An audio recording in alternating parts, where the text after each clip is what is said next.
Devotshmëria, mburoja e shpëtimit. Në botkuptimin islam, devotshmëria, tekvaja, është kulmi i virtyteve dhe matësi i vlerave njerëzore.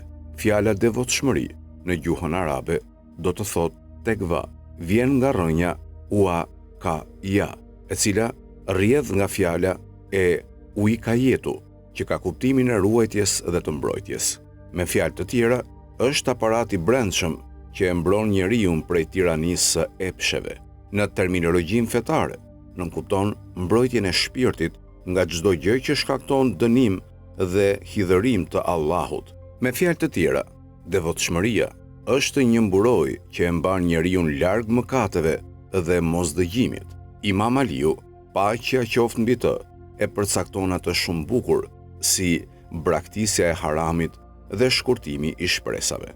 Ky ka qenë shkaku që prijësi i besimtarve, Aliu, paqja qoftë mbi të, e ka cilësuar devotshmërinë, fortifikat që e mbron njeriun prej rreziqeve të rrëshqitjes. Ai thotë: "Dijeni mirë o robët e Allahut, se devotshmëria ndaj Allahut është shtëpi e fortë e sigurisë." Gjithashtu, ai ka thënë: "Devotshmëria është si kuajt e ushtruar, mbi të cilët kanë hipur kalorësit me frerë në dorë e i çojnë në xhenet." Devotshmëria dhe përqendrimi shpirtëror janë shenjat më të qarta të besimit në Allahun e madhëruar dhe në ditën e gjykimit. Ajo është jo vetëm baza e krenarisë dhe e përsosmërisë e njeriut, por edhe themeli i personalitetit të njeriut në Islam.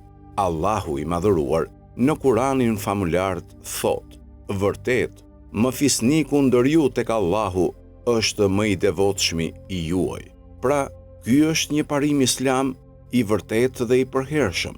Imam Aliu, paqja qoftë mbi të, ka thënë: "Devotshmëria është çelësi i udhëzimit, thesari i botës tjetër, lirim nga robëria për çdo kënd dhe shpëtim nga çdo shkatërrim." Duhet thënë se devotshmëria, tekvaja, ka deg të ndryshme. Prej tyre janë devotshmëria financiare dhe ekonomike, devotshmëria shoqërore, devotshmëria politike e të tjerë.